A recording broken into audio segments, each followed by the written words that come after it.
पाकिस्तान में कहा जाता था जब हम लोग पाकिस्तान रहते थे कि वकील करने की बजाय जज कर लें। मेरा ख्याल है ये साउथ एशियन कॉन्टेक्स्ट में एक रियलिटी भी है। जज भी हमारी तरह इंसान होते हैं, चाहे वो chief justice of supreme court in any country हो। उनकी भी अपनी लाइकिंग डिसलाइकिंग होती है, उनके भी अपने रुझानात होते हैं और इंसाफ उनकी अपनी लाइकिंग डिसलाइकिंग के कॉन्टेक्स्ट में किस तरह डिलीवर होता है, ये एक क्वेश्चन होता है। लेकिन चूंकि वो एक बड़े ओहदे पे होते हैं, उनके इंसाफ का जो एक मामला होता है वो बहुत पेचीदा होता है, बहुत लोगों की तवक्कुआत होती हैं और उससे तारीख बनती भी है, बिगड़ती भी है। आज हम बातचीत करेंगे एक लीगल और पॉलिटिकल एक्सपर्ट के साथ जो ऑथर भी हैं, लॉयर भी हैं, अभिषेक मिश्रा जी, जो इस वक्त मेरे साथ कज़ाकिस्तान से जुड़े हुए हैं, जहां वो ब्रिटिश यूनिवर्सिटी इन कज़ाकिस्तान में पढ़ाते भी हैं और छोटी उम्र में उन्होंने लीगल एक्सपर्टीज़, पॉलिटिकल कमेंट्री पर भी एक ग्रिप हासिल कर लिया। मैं उनका स्वागत करता हूं अलमाती कज़ाकिस्तान से। अभिषेक जी, बहुत बहुत धन्यवाद, आपने हमें वक्त दिया, आप हमारे साथ जुड़े। आपकी बातचीत हम दूसरे चैनल्स पे भी ऑन एंड ऑफ देखते रहे। आज हमारे लिए अच्छी बात है कि आपने हमें भी समय दिया। अभिषेक जी, ये बताइए कि अभी वेलकम वेलकम। अभी पाकिस्तान में एक कंट्रोवर्शियल जजमेंट आया, चूँकि पाकिस्तान एक बहुत ही सिवियर पॉलिटिकल क्राइसिस से गुजर रहा है और जजेस 3 जजेस के पैनल ने इलेक्शन करवाने के हवाले से बात की, लेकिन गवर्नमेंट ऑफ पाकिस्तान ने उसको रिजेक्ट कर दिया, उनकी जजमेंट को। उन्होंने कहा लार्जर बेंच बनाए। मैं इस हवाले से पहले पाकिस्तान से बातचीत आपसे शुरू करता हूं, फिर उसको हम भारत के साउथ एशिया के कॉन्टेक्स्ट में लाएंगे। मेरा फोकस ये भी है कि क्या इंसाफ का जो तरीक़ाकार हमारे साउथ एशिया में है, क्या वो हमने बोरो किया हुआ है वेस्टर्न वर्ल्ड से, क्या वही एक मॉडल है? खैर, ये बात आगे चलकर हम करेंगे। पहले ये बताइए कि पाकिस्तान की ये जो जजमेंट है उसको आप किस कॉन्टेक्स्ट में देखते हैं? जो भी रिसेंट आई, पाकिस्तान की सरकार कहती है कि हम 3 लोगों के बेंच को नहीं मानते और जज कह रहे हैं कि पॉलिटिशियंस आपस में मिल बैठें। सरकार ये कह रही है कि आप जज ही आपस में मिल बैठ नहीं पा रहे, तो आप हमें क्या नहीं कि क्या काबिल हैं। इस सिनेरियो को आप कैसे देखते हैं? नमस्ते। Thank you Tahir sir. It's an honour कि आपके साथ मैं शो कर रहा हूँ, क्योंकि आपकी शो को मैं पिछले 10-20 जब से आपने बिला तकल्लुफ शुरू किया था तब से आपको देखता हूँ। बहुत कुछ सीखा है हमने आपसे। सो मैं आपका एक तरीके से स्टूडेंट हूँ और आपने भारत को जितनी आवाज दी है, भारत के लोगों को जितनी आवाज दी है, जो जो आपने अलग जगाई है, उसका तो कोई दूसरा सानी भारत में हो नहीं सकता। So it's an absolute honor from the bottom of my heart, sir, to join you. Coming to the question, मैंने आज ये 3 जज की बेंच की जजमेंट जो थी वो उसको मैं ढूंढ रहा था कि ये जजमेंट है तो मैं उस जजमेंट को देख लूं कि कोर्ट्स ने कहा क्या है, मगर वो मुझे मिली नहीं। तो अंततः मैंने फिर डॉन न्यूज़पेपर पे जाकर के उसको पढ़ा, जिसमें उन्होंने ये कहा, एक डेट दिया है कि इस डेट पे इलेक्शन करवाइए, और पुरानी जो डेट आई थी गवर्नमेंट की तरफ से उसको उन्होंने रिजेक्ट कर दिया। और उन्होंने ये भी कहा है कि इलेक्शन कमीशन को सारी की सारी हेल्प गवर्नमेंट देगी in order to conduct this election in Punjab province of Pakistan. Sir, ये इलेक्शन क्यों करवा रहे हैं? ये कहीं ना कहीं, बिकॉज मुझे नहीं लगता पाकिस्तान में इलेक्शन जो है वो एक सोल्यूशन है। पाकिस्तान में इलेक्शन को डेमोक्रेसी समझा जाता है। ये एक बड़ी फंडामेंटल सी प्रॉब्लम है जो पाकिस्तान के कॉन्स्टिट्यूशन से ही स्टेम हो रही है। आपने पाकिस्तान के कॉन्स्टिट्यूशन का यदि अध्ययन करें तो आपको कॉन्ट्राडिक्शन से भरा हुआ एक डॉक्यूमेंट दिखता है, जिससे ये बात साफ हो जाती है कि कोई भी यदि इस कॉन्स्टिट्यूशन के आधार पर जस्टिस देना चाहेगा तो वो एक अजीब सी जुडिशियल या जस्टिस के कॉन्सेप्ट को देगा। जैसे मैं आपको बताऊं, पाकिस्तान की कॉन्स्टिट्यूशन कहती है it is a Islamic Republic of Pakistan. Now अगर कोई एक और बच्चा जिसने की मास्टर्स लेवल की भी या ग्रेजुएट लेवल की भी अगर अच्छी लॉ की तालीम हासिल की है, तो आपको ये बता देगा कि ये जो रिपब्लिक है, इसकी कंडीशन ये होती है कि इसमें सोर्स ऑफ द पावर हमेशा लोग होते हैं, यानी कि पावर वहां के लोगों से, वहां की जमीन से जुड़ करके आती है, जो कि आपको जो कि आप एक्सरसाइज करते हैं। तो इस्लामिक होना और रिपब्लिक होना एक साथ संभव ही नहीं है। या तो आप इस्लामिक होंगे या तो आप रिपब्लिक होंगे। Republic means the source of the power belongs to the people and the land of those people. Similarly जब आप कहते हैं constitution, so constitution as a document result हुआ यूरोपियन सोसाइटी के प्रोसेस ऑफ सेक्युलराइजेशन से।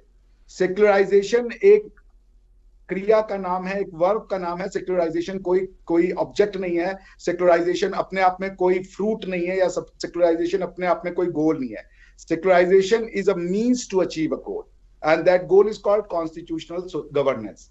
आप देखें कि यूरोप ने जब अपने आप को रिलीजन से अलहदा किया, पॉलिटिक्स जिसको वो डिफाइन करते हैं, पॉलिटिक्स का मतलब उन्होंने कहा law making, law enforcing and law deciding, ये एक्शन को उन्होंने कहा ये पॉलिटिक्स है। तो उन्होंने रिलीजन में से पॉलिटिक्स हटा दिया, और जो पॉलिटिक्स हटाया वो जो डॉक्यूमेंट बना, जो कि पॉलिटिक्स हटने के बाद बना, उसको कहते हैं कॉन्स्टिट्यूशन। अब मैं पाकिस्तान की कॉन्स्टिट्यूशन को देख रहा था, तो उसमें एक पूरा सेक्शन है जो कहता है Islamic provisions in constitution, article 200 के आसपास।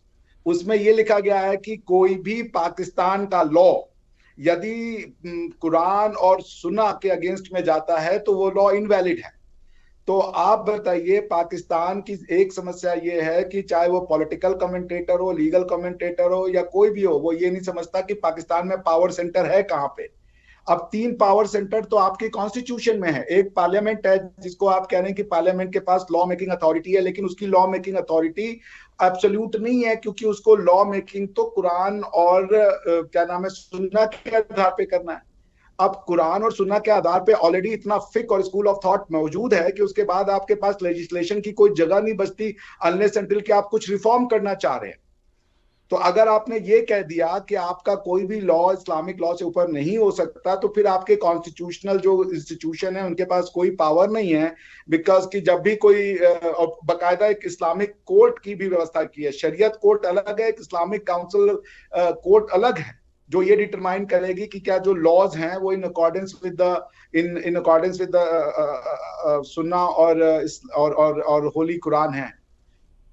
तो सर समस्या ये है कि आपकी कॉन्स्टिट्यूशन में जहां से चीफ जस्टिस साहब अपनी प्रॉब्लम, जहां से अपनी पावर को ड्रॉ कर रहे हैं और जिसको वो डेमोक्रेसी समझ रहे हैं कि इलेक्शन कराने से आ जाएगी, कुछ नहीं होगा। ये डेमोक्रेसी नहीं है। डेमोक्रेसी में इलेक्शन एक कंपोनेंट है, उसके और कई कंपोनेंट है जिसको इन्होंने फॉलो नहीं करते। डेमोक्रेसी का मतलब है कि all the human beings living on that land are equal, men women और एनीवन, दे आर इक्वल। अगर आप एक रिलीजियस डॉक्यूमेंट से गवर्न हो रहे हैं, तो आपका मेन कॉन्स्टिट्यूशन तो फिर वो रिलीजियस डॉक्यूमेंट है ना, क्योंकि आप कह रहे हैं वो supreme law of the land है। कॉन्स्टिट्यूशन होने की सर पहली कंडीशन ये होती है कि constitution is the supreme law of the land. अब यदि किसी कॉन्स्टिट्यूशन में ये खुद लिख दिया गया है कि ये supreme law of the land नहीं है, तो सर आप मेरे इस प्रश्न का जवाब दीजिए कि क्या वो डॉक्यूमेंट कॉन्स्टिट्यूशन है? नहीं है। उस डॉक्यूमेंट का नाम आप कॉन्स्टिट्यूशन दे दें, बट वो कॉन्स्टिट्यूशन नहीं है, क्योंकि कॉन्स्टिट्यूशन की कंडीशन है कि वो supreme law of the land. अब आप आइए कि ये जो जजमेंट है, इस जजमेंट से खाली क्या होगा कि एक और कॉन्फ्लिक्ट होगा बिटवीन कॉन्स्टिट्यूशनल फंक्शनरीज और between constitutional functionaries of courts and the executive body. Because there is, I don't think कि पाकिस्तान में इलेक्शन के हालात हैं। Election is not the solution. कोई गवर्नमेंट आएगी, वो गवर्नमेंट, और वैसे भी पॉलिटिशियन कौन से पढ़े लिखे होते हैं। तो जैसे इंडिया में कश्मीर में जब ये 370 के पहले 2.5 साल तक वहां पे वो था, गवर्नर राज था, इमरजेंसी लगी हुई थी, इमरजेंसी कह रहा हूं, आर्टिकल 356 इन्वोक हुआ था, which is sort of an emergency provision. So क्या वहां गवर्नेंस नहीं थी? Election is not governance. जिसका सोल्यूशन वो ढूंढ रहे हैं, वो सोच रहे हैं कि जमहूरियत जो है वो इलेक्शन से आ जाएगी। जमहूरियत होने के लिए जो 10-15 रिक्वायरमेंट है, उसमें इलेक्शन सबसे लास्ट की रिक्वायरमेंट है। पहले आप वो जमीन तो तैयार करें जहां पे जमहूरियत पनप सकती है। आप अपने कॉन्स्टिट्यूशन को ठीक करें। आपके कॉन्स्टिट्यूशन को कॉन्स्टिट्यूशन कहना कॉन्स्टिट्यूशनल थ्योरी, कॉन्स्टिट्यूशनल फिलोसफी का इंसल्ट है, क्योंकि वो किताब में खुद लिखा है कि ये supreme law of the land नहीं है। यानी कि अगर कॉन्स्टिट्यूशन ने एक पार्लियामेंट बनाया है और पार्लियामेंट अपनी लॉ मेकिंग अथॉरिटी करके कोई लॉ बनाती है, और वो लॉ अगर ये जो इस्लामिक काउंसिल है वो ये डिटरमाइन कर दे कि ये लॉ कुरान और सुन्ना के मुताबिक नहीं है, तो वो लॉ खत्म हो जाएगी। तो आप खुद बताएं सर, इस डिसीजन का कोई मैं अर्थ नहीं देखता हूँ। इलेक्शन करवाना जमहूरियत को, अगर वो कंफ्यूज कर रहे हैं कि this is the way to introduce democracy, that is not possible, वो होगा नहीं। इससे और भी वो, क्योंकि army is not on the same page, वो नहीं चाहते इलेक्शन हो, और ना ऐसे माहौल है, क्योंकि इलेक्शन में जो पार्टियां जाएंगी वो और भी ज्यादा पोलराइजेशन करेंगी, और उसके बाद जो लीडर्स आएंगे, क्या कौन से न्यू लीडर्स आएंगे, सारे टेस्टेड लीडर हैं। बल्कि इनके पास तो हाई टाइम है कि 1-2 साल का गवर्नर रूल लगा करके और उस चीजों को ठीक करे, इकोनॉमिक पॉलिसी को ठीक करे। 1-2 साल बाद इलेक्शन हो जाएगा। कश्मीर में नहीं हुआ क्या इलेक्शन अल्टीमेटली? भाई कश्मीर में 2.5-3 साल तक गवर्नर का रूल लगा, उसके बाद दिया गया, उन्होंने किया।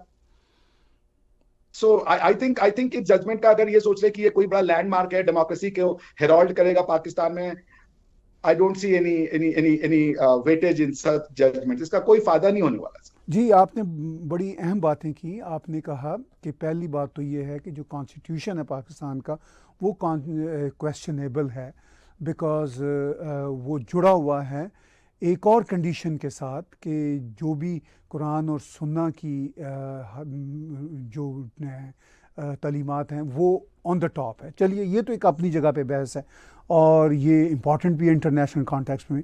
मैं अब आता हूँ डिवीज़न की तरफ, जजों की डिवीज़न की तरफ। पाकिस्तान में इस जजमेंट से जो होना है वो तो होना ही है। इमरान खान को अरेस्ट करने के बहुत सारे वर्डिक्ट आए, मगर किसी पे भी अमल नहीं हो सका। अब इस पे कितना अमल होता है, ये जो सुप्रीम कोर्ट की है ये अपनी जगह पे है, मगर सुप्रीम कोर्ट इतनी बुरी तरह से पाकिस्तान में डिवाइड है कि जज आपस में एक दूसरे के साथ बहुत शदीद इख्तलाफ कर रहे हैं। पाकिस्तान के मीडिया के लोग भारत के एक सिनेरियो को बार बार कोट करते हैं।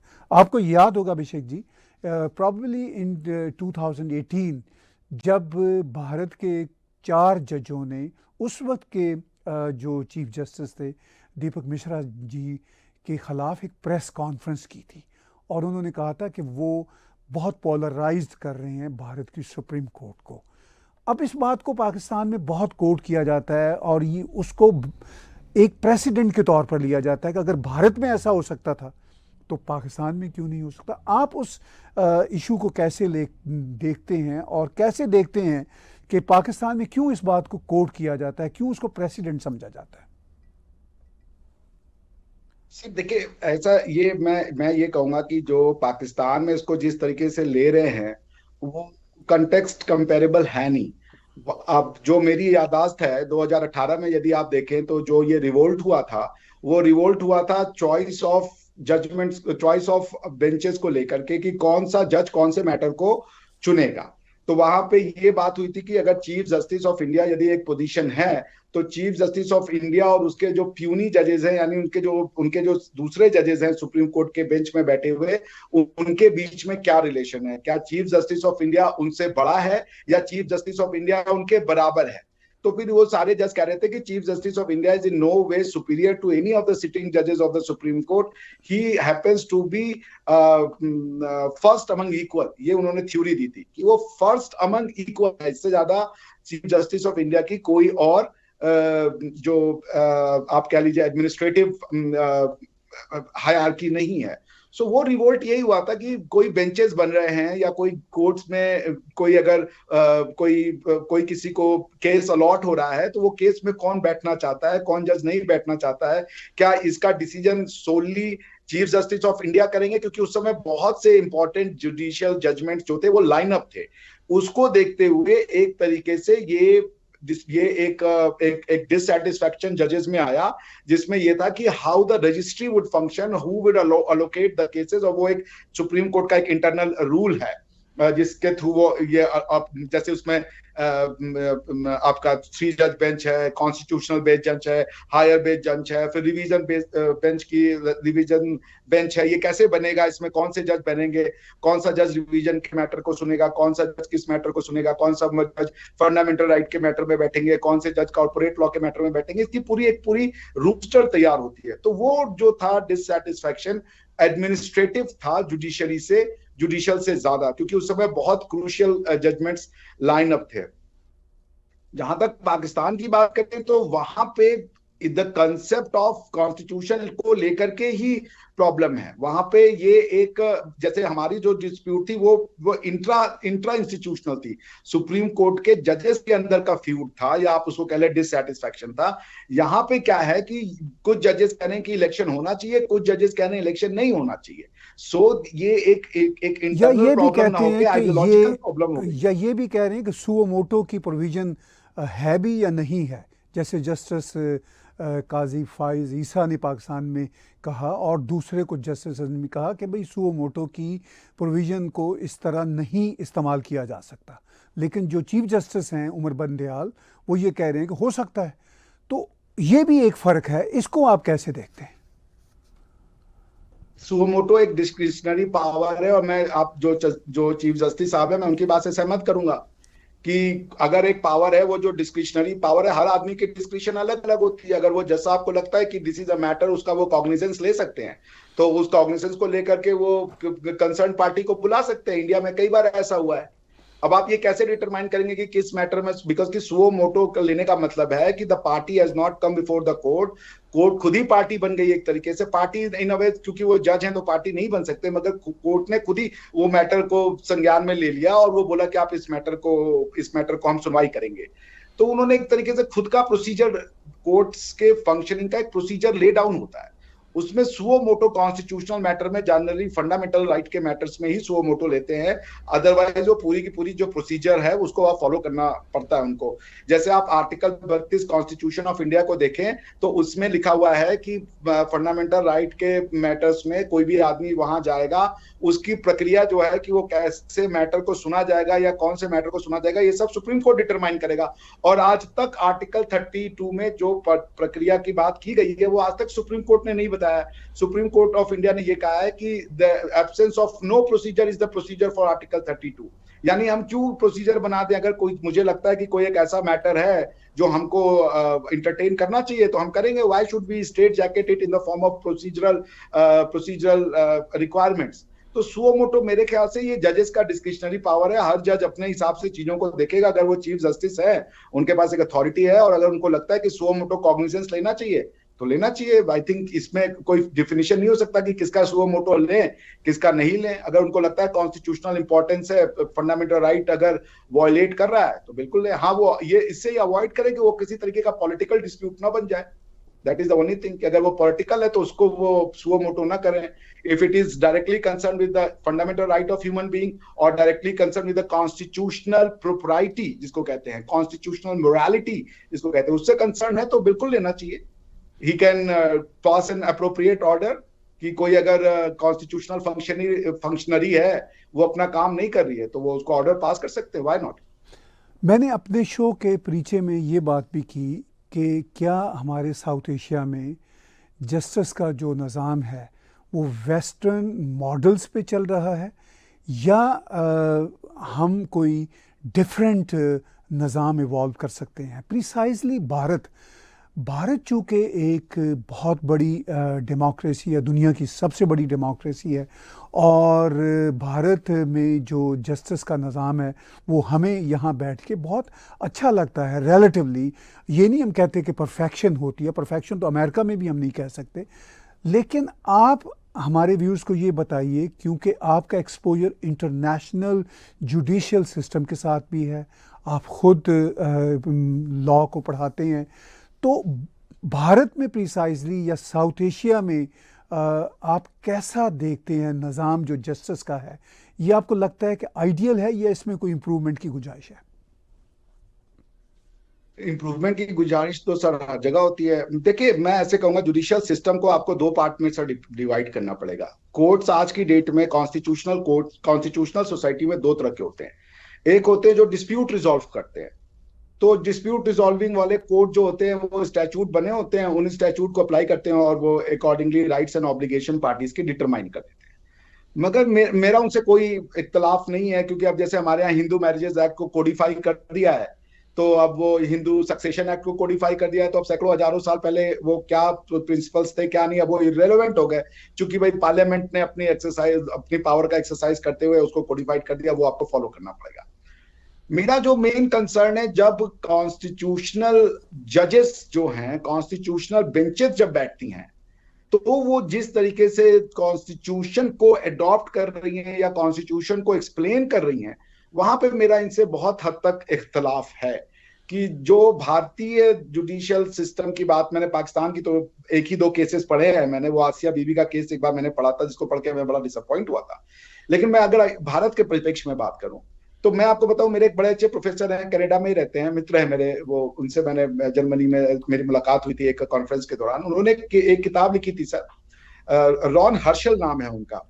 तो उन्होंने किताब लिखी थी कंपैरेटिव कॉन्स्टिट्यूशनल लॉ केसेस में, जिसमें उन्होंने ये किया था स्टडी कि अमेरिकन सुप्रीम कोर्ट ने कितनी जजमेंट्स में जो कॉन्स्टिट्यूशनल मैटर है, विदेशी कॉन्स्टिट्यूशनल जजेस को या विदेशी कोर्ट्स के जजमेंट्स को कॉपी किया है to explain a constitutional idea.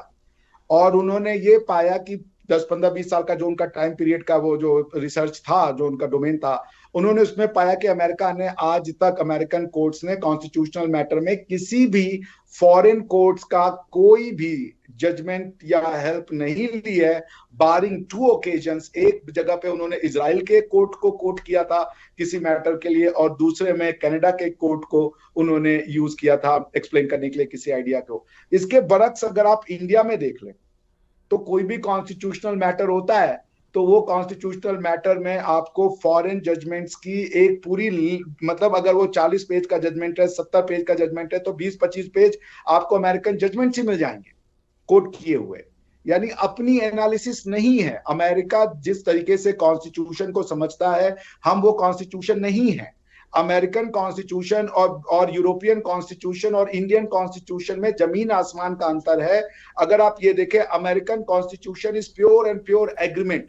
कुछ यूरोपियंस, अलग अलग नेशंस आकर के अमेरिका की लैंड में बस गए थे, उसके बाद उनकी जो ब्रिटिश एम्पायर से उनकी नहीं बनी, वो इकट्ठे यूरोप की इंटरेस्ट को लेते हुए साथ में आए, उन्होंने एक एग्रीमेंट फॉर्म किया जिसको कॉन्स्टिट्यूशन कहा जाता है। अगर आप देखेंगे तो लूज भाषा में ये बेसिकली इंटरनेशनल रिलेशन हो सकता था, लेकिन चूंकि उन्होंने एक वेरी स्ट्रॉन्ग फेडरेशन का कंसेप्ट क्रिएट किया, इसलिए वो म्यूनिसिपल लॉ में तब्दील हो गया। अदरवाइज वो relationship in many sense could have been international law का रिलेशनशिप। आप यूरोप में देखें, यूरोप में कॉन्स्टिट्यूशन कैसे बनता है? यूरोप में कॉन्स्टिट्यूशन बनता है as a result of the secularization of the biblical form of governance। जैसे आप देखें, आज भी ब्रिटेन जो है वो सेक्युलर कंट्री नहीं है, जर्मनी सेक्युलर कंट्री नहीं है। ये नहीं लिखते हम सेक्युलर कंट्री, क्योंकि इनके कॉन्स्टिट्यूशन का होने का मतलब ही सेक्युलर कंट्री है। लेकिन ये जरूर ये लिखते हैं कि ये जैसे अब ब्रिटेन एक क्रिश्चियन लैंड है, वो इस बात को एक्सेप्ट करते हैं। तो जब आप कॉन्स्टिट्यूशन यूरोपियन फॉर्म का कहते हैं, तो उसका मतलब है कि रिलीजन में से जो पावर निकाली, और उस पावर को निकाल के जब हमने consolidate in the form of political governance किया, वो होता है कॉन्स्टिट्यूशन। जब इंडिया में न तो आपने कोई सेक्युलराइजेशन, यानी कि कोई वेदा में से तो गवर्नमेंट हमारी होती नहीं थी, वेद तो कब की प्रैक्टिस जा चुकी थी। आपने जो कॉन्स्टिट्यूशन फॉर्म किया, वो कॉन्स्टिट्यूशन का पर्पस था to protect and preserve the Indian heritage, Indian tradition, Indian land. हमारे यहाँ तो जजेस में यही नहीं कंसेप्ट है कि इंडिया है क्या। वो इंडियन जज में इंडियन ट्रेडिशन, हेरिटेज और उसको कंजर्व और प्रिजर्व करने की जगह आप देख लें, मेजॉरिटी ऑफ द टाइम यदि कोई किसी जजमेंट का क्रिटिसिज्म कर दे, किसी जज साहब पे कोई कमेंट दे दे, तो कह रहे डेमोक्रेसी खतरे में। So Indian constitution has become merely a tool for institutional fights। वो एक लार्जर पर्सपेक्टिव के लिए कि जब आप स्टेट बनाते हैं, तो स्टेट का काम है अपनी कल्चरल हेरिटेज, अपनी ट्रेडिशनल हेरिटेज, अपनी आइडेंटिटी को प्रिजर्व और प्रोटेक्ट करना। हमारे यहाँ ये नहीं हो रहा है। हमारे यहाँ पे चूंकि वो मेजोरिटी ऑफ द जजेस, मैं ये नहीं कह रहा हूँ, बहुत अच्छे जजमेंट्स भी लिखे हैं और जजेस ने बहुत हमारे देश को मतलब काफी अच्छी जजमेंट दे करके एनलाइटन भी किया, लेकिन अनफॉर्चुनेटली मुझे नहीं दिखता कि उनका इंडिया के प्रति कोई idea. They are not writing Indian जजेस, वो लैटिन मैगजीन का यूज कर रहे हैं। संस्कृत की मैगजीन का मैंने खाली जस्टिस बालाकृष्णन के एक दो डिसीजन पढ़े थे जिसमें उन्होंने संस्कृत की मैगजीन का यूज किया। तो हमारी जो एम्बलिकल कॉर्ड है, वो हमारी जो लीगल जो हिस्ट्री है उससे तोड़ करके वो यूरोप की लीगल हिस्ट्री से जोड़ दिया गया है। अब जैसे मैं बताऊं, मैं प्रोफेसर हूं, इंडिया में लीगल हिस्ट्री के नाम पे ब्रिटिश कॉलोनियल हिस्ट्री पढ़ाई जाती है। अब ये इंडियन लीगल की आप उसको कहते हो legal history of India. Legal history of India ये 1757 का या 1767 का रेगुलेटिंग एक्ट से शुरू होगा। ये 1857 का ये जो प्रोक्लेमेशन ऑफ क्वीन है वो है रेगुलेटिंग, और उसके बाद रेगुलेटिंग एक्ट आए, उसके बाद गवर्नमेंट ऑफ इंडिया एक्ट आए। ये लीगल हिस्ट्री है इंडिया की।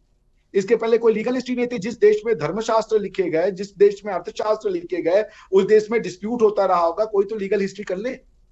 तो इंडिया की लीगल हिस्ट्री आप बताइए, कॉलोनियल हिस्ट्री को आप पढ़ा रहे हो और कह रहे हो ये इंडियन लीगल हिस्ट्री है। तो यदि अब मैं जज बनूंगा, मान लीजिए, और मैंने तो सारी जिंदगी लीगल हिस्ट्री यही पढ़ी है कि भाई कैसे कोर्ट, हाई कोर्ट कैसे बना, कैसे हाई कोर्ट ऑफ मद्रास की कंस्ट्रक्शन हुई, फोर्टिफाइड एरिया में अंग्रेजों ने आके वो अलग अलग लॉज हिंदू मुस्लिम के लिए फिर अपने ऊपर एडमिरल्टी लॉ लगाया, बिकॉज कि वो शिप से आया करते थे। So the thing is that India ने 1947 के बाद एक गोल्डन अपॉर्चुनिटी थी to set the things right, और उसके बाद एक एग्जॉस्टिव तरीके से वो चीजों को ट्रांजिशन के बाद शुरू करते, लीगल हिस्ट्री पूरी पढ़ाते। आपको नेशन स्टेट इसलिए दिया गया है, अदरवाइज इंपीरियलिज्म में क्या बुराई है भाई? अगर आप जुडिशियल इंपीरियलिज्म कर रहे हो कि दूसरी फिलॉसफी को थ्रू जुडिशरी अगर आप इंपोज कर रहे हो, तो पॉलिटिकल इंपीरियलिज्म से या किसी और तरीके के इंपीरियलिज्म से वो कैसे बचा? नेशन स्टेट का ये था कि हर नेशन को स्टेट दे दीजिए, यानी पॉलिटिकल पावर दे दीजिए, वो अपनी ट्रेडिशन हेरिटेज को प्रिजर्व और कंजर्व करे। नहीं तो उसके पहले यूरोप में होता था कि भाई राजा अगर कैथोलिक है तो फिर प्रजा को कैथोलिक बनना पड़ता था, या वो शादी में कोई अपनी टेरिटरी, हम सो के उठ रहे हैं तो पोर्टुगीज हैं और हमें गिफ्ट कर दिया वो किसी राजा को, तो हम उसके बाद कुछ और कंट्री के मेंबर हो गए। सो जब रिपब्लिक फॉर्म ऑफ गवर्नमेंट आया, रिपब्लिकनिज्म का मतलब ही यही है कि अब लोग डिटरमाइन करेंगे कि कौन उनका राजा होगा। और जब लोग डिटरमाइन कर रहे हैं तो उसका मतलब ये है कि भाई हमारी कल्चर को प्रोटेक्ट करो, हमारी ट्रेडिशन को प्रोटेक्ट करो। आपको जुडिशरी उसी में वो करनी है। आप जुडिशरी के नाम पे एक्स्ट्रा टेरिटोरियल जो जुडिशियल कॉन्सेप्ट को ला करके आप नहीं अप्लाई कर सकते, which is weakening our own tradition and culture. तो हमारे यहाँ पे एक भारत का आइडिया क्या है, इसको लेकर के ही अभी तक कोई आपको वो नहीं मिलेगा, एक अंडरस्टैंडिंग कि what is Bharat. Article 1 constitution of कहता है India that is Bharat. In my opinion India that is not Bharat, because India, Bharat की जो भी डेफिनेशन दी, जैसे आप गरुड़ विष्णु पुराण पढ़ें, या आप उसके बाद जो ब्रिटिश कॉलोनी के समय जब ब्रिटिश ईस्ट इंडिया कंपनी के साथ जो लीगल हिस्टोरियंस आए, अनफॉर्चुनेटली मेरे पास डॉक्यूमेंट नहीं है, नहीं तो मैं आपको बड़े बड़े हिस्टोरियंस की किताब पढ़ा देता, सबने भारत का डेफिनेशन दिया, इंडस रिवर का नाम नहीं है उसमें। तो भारत जो है, इंडस बाहर से जो आते थे उसमें इंडस एक रिवर था। आप भारत की डेफिनेशन में ये है जो विष्णु पुराण में दिया कि समुद्र के उत्तर वाला, यानी कि north to the sea and south to the Himalaya, इसके बीच में जो बाउंडेड रीजन है इसको भारत कहते हैं। उसमें कितनी नदियां आ गई, इंडस भी आ गई, सरस्वती भी आ गई, जो और यमुना आ गई, गोदावरी आ गई। मेरी दादी जब बचपन में वो कोई मंत्र पढ़ती थी तो जितने भी नदियां थी उनका सबका नाम लेती थी। सो इंडस को सिर्फ हमारी आइडेंटिटी बता देना वो इसलिए क्योंकि एक थ्योरी को जन्म देना था। वो कॉल थी कि इंडियन जो थे वो इंडस वाले अलग थे, बाकी अलग थे। इंडस रिवर भी उतनी ही प्योर है जितनी गोदावरी है, जितनी कावेरी है। और हमारी जो हमने हमारे पूर्वजों ने डेफिनेशन दी है विष्णु पुराण में, उत्तरम यस्य समुद्रम वाली जो डेफिनेशन है, भारतवर्ष की जो डेफिनेशन है, उसमें इंडस को नहीं उतनी इंपॉर्टेंस दी गई। वेदों में हो सकता है कि गंगा और सिंधु को उन्होंने पूजा की दृष्टि से इंपॉर्टेंट दिया, बट वो ज्योग्राफिकल डेफिनेशन के हिसाब से नहीं थी। Indus is a part of India, but Indus is not the sole part of India. India was basically जो ये बाउंडेड लैंड है हिमालय के नीचे और समुद्र के ऊपर जो पेनिनसुलर रीजन है उसके नीचे, यही बॉर्डर को उन्होंने कहा ये यहाँ पे रहने वाले इंडियन है और यहाँ पे रहने वाले लोग भारत की संतति हैं। अच्छा, आप ये भी देखिए इंडिया में, सर मैं ये लास्ट चीज आपको बोलूं, इंडिया को डिवाइड किया अंग्रेजों ने ट्राइब्स की भाषा में, इंडिया को डिवाइड किया लोगों ने, इतने डिवीजन कर दिए, ट्राइबलिज्म, कास्टिज्म, ये वो। जबकि आप देखें इंडियन जो हमारे स्कॉलर्स है उन्होंने कोई भी स्कॉलरशिप में ट्राइबलिज्म का नाम ही नहीं लिया। छत्तीसगढ़ में हमारे यहाँ कहते हैं ट्राइब रहते हैं, उसमें से एक ट्राइब है जो अपने पूरे शरीर पर राम राम, उसको रामनामी ट्राइबल कहते हैं। जो राम को मान रहा है वो ट्राइबल कैसे हो गया? जब मैं राम को मान रहा हूं और मैं एक हिंदू हो गया, और जो राम नामी लिख रहा है, जो राम की पथ, जो राम, चूंकि भगवान राम उस पथ से गए थे, उनकी कहानियां गढ़ रहा है, तो वो ट्राइबल कैसे हो गया? जब अंग्रेज आए वो भारतीय विविधता को समझ ही नहीं पाए, और उन्होंने अपने दृष्टिकोण से, जैसे आप अगर मैक्स मुलर की किताब पढ़ें, उस किताब का नाम मेरे दिमाग से उतरा है, वो बेसिकली वो जब आईसीएस के स्टूडेंट इंडिया में आते थे ट्रेन होने के लिए, तो वो ऑक्सफोर्ड में उनको बुलाया था मैक्स मुलर को लेक्चर देने के लिए इंडिया के ऊपर। तो बड़ी अच्छी बात कही थी मैक्स मुलर ने कि तुम इंडिया तो जा रहे हो, पर तुम इंडिया को इंडियंस की दृष्टि से नहीं देखोगे, अपनी नजर से देखोगे, इसलिए तुम्हें इंडिया को समझने की जरूरत है। और वही हुआ।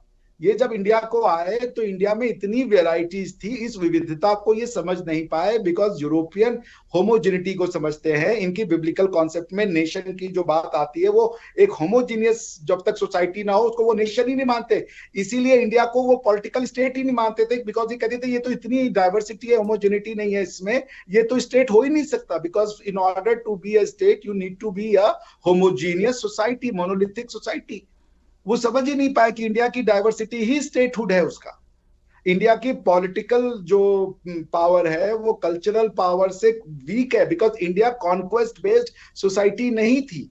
जैसे हमारे यहाँ जो लोग मुगलों की जो सत्ता है उसको इस बेसिस पे क्लेम करते हैं कि वो लेजिटिमेट है, कि कॉन्क्वेस्ट को वो पॉलिटिकल पावर का लेजिटिमेट सोर्स मानते हैं। हमारे यहाँ ये कभी नहीं था। हमारे यहाँ कल्चरल इवोल्यूशन जो था वो कंसोलिडेट किया इन the form of political power, जिसको राजधर्म कहा गया। तो राजधर्म किसी का भी हो सकता है, धर्म रिलीजन का कॉरेस्पॉन्डिंग वर्ड नहीं है। Dharma is a different concept than the religion. जैसे अगर राजा मुस्लिम है तो भी उसका धर्म वही होगा, राजा अगर क्रिश्चियन है तो भी उसका राजधर्म वही होगा, राजा अगर शूद्र है तो भी उसका राजधर्म वही होगा। जी, बहुत आपने जैसे कहते हैं इश्यूज़ को एक साथ टच किया और बड़े इम्पॉर्टेंट है।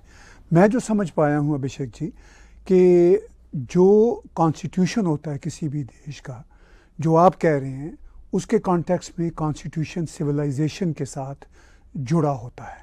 लेकिन अगर हम भारत की बात करें, भारत इस वक्त दुनिया की एक बहुत ही थ्राइविंग सिविलाइजेशन है। उसमें हमें जो हमारा कॉन्स्टिट्यूशन है वो बहुत ही अजीज़ है, बहुत ही प्यारा है, मगर कहीं कहीं जो आप शायद कह रहे हैं कि एक कमी नज़र आ रही है कि वो डायरेक्टली अभी जो हमारी सिविलाइजेशन की फ़िलॉसफी है उससे पूरा कनेक्ट नहीं है। कनेक्ट है मगर पूरा कनेक्ट नहीं है। लेकिन जो प्रैक्टिस हो रही है लॉ की भारत में सोशल इश्यूज़ पर या पॉलिटिकल इश्यूज़ पे, वो वेस्टर्न सिस्टम से हो रही है। और जैसे जस्टिस हम किसी को देते हैं, किसी का कोई इकोनॉमिक इशू है वो कोर्ट में आ गया, किसी का कोई सोशल इशू है, फैमिली इशू है या पॉलिटिकल इशू है किसी पार्टी का या पर्सन का, वो कोर्ट में आया और होते होते वो हाई कोर्ट, सुप्रीम कोर्ट तक गया, तो उसको हम वेस्टर्न जो यूनिवर्सल कोर्ट अनकोर्ट लॉज हैं उसके तहत डील कर रहे हैं।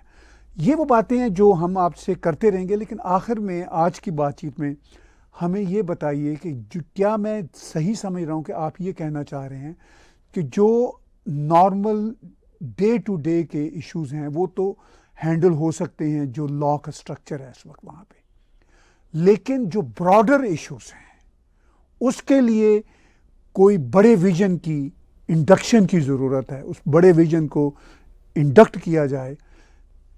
आप यही कहना चाह रहे हैं? Exactly sir.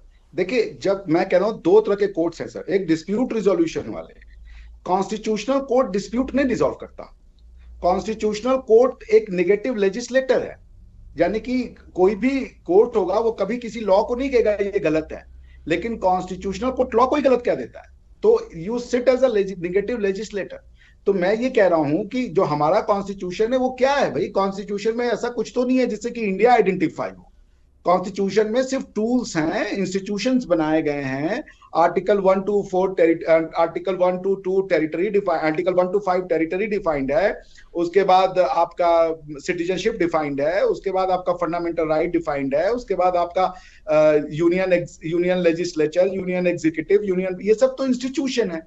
कॉन्स्टिट्यूशन क्या बोल रहा है? कॉन्स्टिट्यूशन सिर्फ ये कर रहा है कि भारत को गवर्न करने के लिए जो भी सिस्टम है उसकी लेजिटिमेसी लोगों से आ रही है, बस इतना ही कर रहा है। तो पब्लिक पावर का सोर्स वो भारत के लोगों, जैसे जब लिखते we the people of India having solemnly resolved ourselves to constitute India into, not to constitute India for the first time, but to constitute India into it। तो हम क्या कर रहे थे कि सदियों से हमारी आइडेंटिटी को अब हम फिर से मॉडर्नाइज कर रहे थे, रिपब्लिक बना रहे थे, डेमोक्रेटिक बना रहे थे, जो भी हमारी आइडिया ऑफ डेमोक्रेसी रही है उसके हिसाब से। लेकिन जब कॉन्स्टिट्यूशनल कोर्ट के जो जजेस हैं, जब वो लिख रहे हैं, जैसे सेक्युलरिज्म से रिलेटेड जजमेंट आ जाए कि सेक्युलरिज्म क्या है, ये एक इंपॉर्टेंट एक क्वेश्चन है जिसको कि आपको लिखना पड़ेगा भारतीय सेक्युलरिज्म क्या उसमें।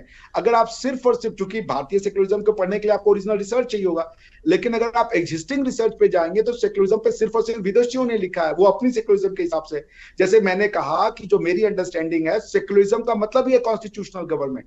अगर यूरोप में सेक्युलराइजेशन नहीं होता, यानी कि बिब्लिकल पावर में से पॉलिटिकल पावर नहीं निकालते, तो कॉन्स्टिट्यूशनल गवर्नेंस का जन्म ही नहीं होता। उनकी कॉन्स्टिट्यूशनल गवर्नेंस का मतलब है सेक्युलराइजेशन। इसलिए वो कोई भी आप यूरोपियन डॉक्यूमेंट पढ़ ले, नहीं लिखा है कि हम सेक्युलर है, यानी कि हमारी कोई आइडेंटिटी नहीं है, हमारी कोई ट्रेडिशनल हेरिटेज ही नहीं है। हमारे यहाँ सेक्युलरिज्म को यह समझ लिया है कि इंडिया की कोई लैंड आइडेंटिटी नहीं है। सेक्युलरिज्म का मतलब है it was an open field for everyone. ऐसा नहीं है। इंडिया एक हिंदू राष्ट्र है। इंडिया में वहां की सदियों हजारों साल की एक परंपरा को पाला पोसा गया है, उस वहां पे बड़ी बड़ी है। आपका काम उसको प्रिजर्व, प्रोटेक्ट और मॉडर्नाइज करना है। कॉन्स्टिट्यूशनल गवर्नेंस, कॉन्स्टिट्यूशन में कुछ नहीं रहा है जहां पे कि भारत क्या ये पता चले। कॉन्स्टिट्यूशनल गवर्नेंस इंडिया को यदि अपनी आइडेंटिटी के साथ करनी है तो उसको पहले अपने स्कूल बुक्स को ठीक करना पड़ेगा, क्योंकि स्कूल बुक्स को पढ़ के ही हमारे जजेस, हमारे लॉयर्स और हमारे जो प्रोफेसर आएंगे वो बनेंगे। सो कॉन्स्टिट्यूशनल गवर्नेंस, कॉन्स्टिट्यूशनल कोर्ट्स के पास पावर है कि वो असर्ट कर सकते हैं इंडिया की आइडेंटिटी को। जैसे अगर ये क्वेश्चन पूछ दिया जाए कि क्या इंडिया एक हिंदू राष्ट्र है कॉन्स्टिट्यूशन में, इसका क्या जवाब देंगे जज साहब?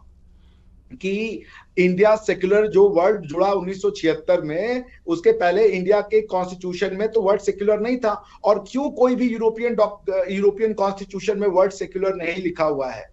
और मैंने बता दिया सेक्युलर का मतलब ही होता है कॉन्स्टिट्यूशनल गवर्नेंस। सेक्युलरिज्म का कोई और मतलब नहीं होता है, क्योंकि आप अगर यूरोपियन सेंस में बात कर रहे हैं और आपका जो जो जो कॉन्स्टिट्यूशन है वो यूरोपियन सेंस का कॉन्स्टिट्यूशन नहीं हो सकता, क्योंकि आपके यहाँ कभी चर्च और स्टेट था ही नहीं। आपका जो कॉन्स्टिट्यूशन है आपको ये हक देता है कि अपनी हेरिटेज को प्रिजर्व कीजिए। हमारे यहाँ वो इक्वलिटी ऑफ रिलीजन के, आप you can not play a game जिसमें कि इक्वलिटी नहीं है। वो अगर एक रिलीजन कह रहा है कि हम कन्वर्जन नहीं करते, दूसरा रिलीजन कह रहा है कि हमको कन्वर्जन करके सबको खत्म कर देना है, तो इक्वल कैसे मान सकते हैं आप?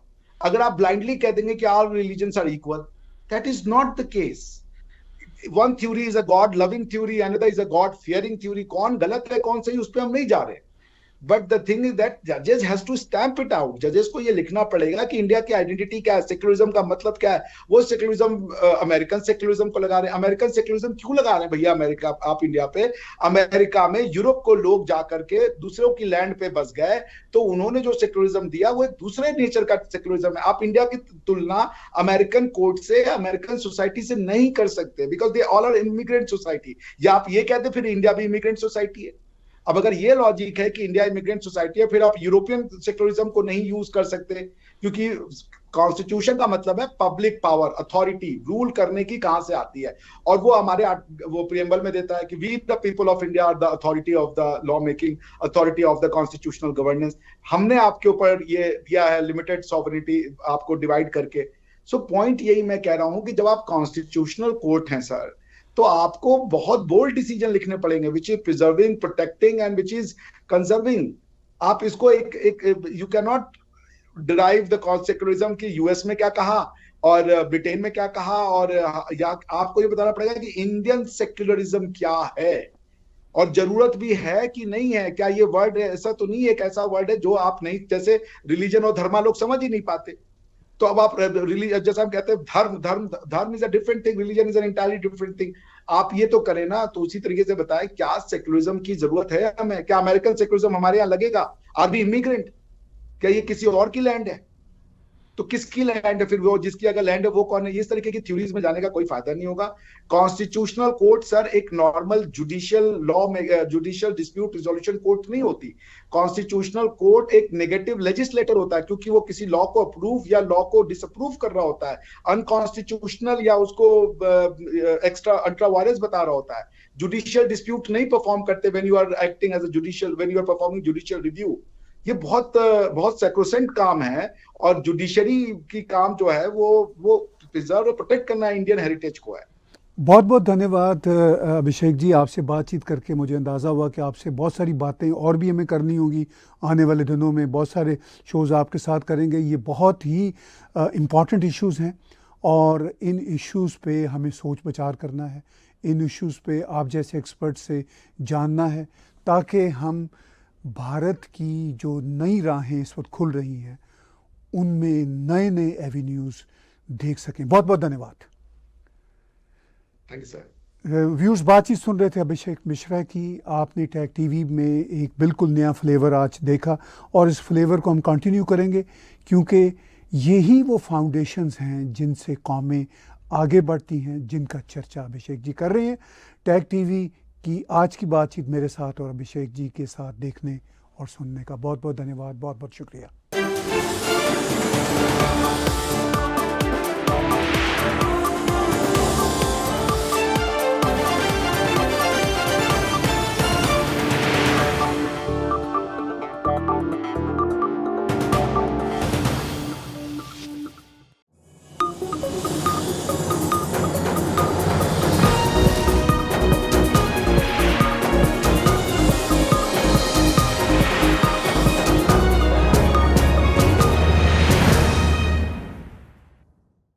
Subscribe Tag TV YouTube channel and press the notification button.